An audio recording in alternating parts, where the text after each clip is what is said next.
અંબાજી મંદિર દાનચોરીના કેસમાં સૌથી મોટા અને મહત્વના સમાચાર।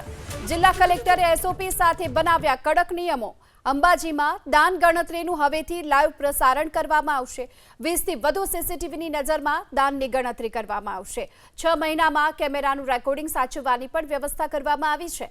હાજર લોકોનું મેટલ રેકોર્ડિંગથી પણ ચેકિંગ કરવાનો નિર્ણય કરવામાં આવ્યો છે। તો તેની સાથે 2 મહિના અગાઉ ભંડારામાંથી 1.4 લાખ રૂપિયાની જે ચોરી થઈ હતી, ચિરાગ ઠાકુર, વિવેક શર્મા, નિકુલ પટેલ સામે ફરિયાદ થઈ છે।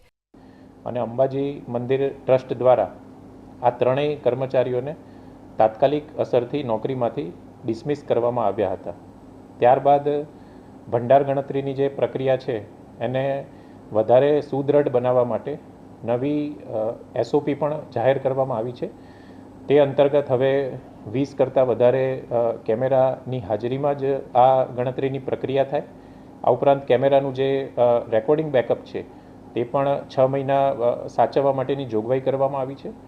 ગણતરીમાં હાજર રહેનાર તમામ કર્મચારીઓનું પોલીસની હાજરીમાં મેટલ ડિટેક્ટર દ્વારા ચેકિંગ કરવામાં આવશે અને ગણતરીની પ્રક્રિયા દરમિયાન પણ મોટા ખિસ્સાવાળા કપડાં પહેરવા ઉપર નિષેધ મૂકવામાં આવ્યો છે।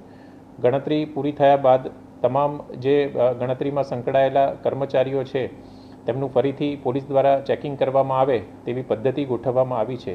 આ ઉપરાંત સમગ્ર જે ભંડાર ગણતરીની પ્રક્રિયા છે તે લાઈવ ચાચર ચોકમાં મોટી એલઈડી સ્ક્રીન રાખી તેનું પ્રસારણ કરવાની પણ શરૂઆત કરવામાં આવેલી છે। આમ અંબાજી મંદિર ટ્રસ્ટ દ્વારા આ બાબતે તાત્કાલિક કાયદાકીય કાર્યવાહી પણ કરવામાં આવી છે અને આ પ્રકારની ઘટનાઓ ભવિષ્યમાં ન બને તેના માટે અસરકારક એસઓપી પણ અમલમાં મૂકવામાં આવેલ છે।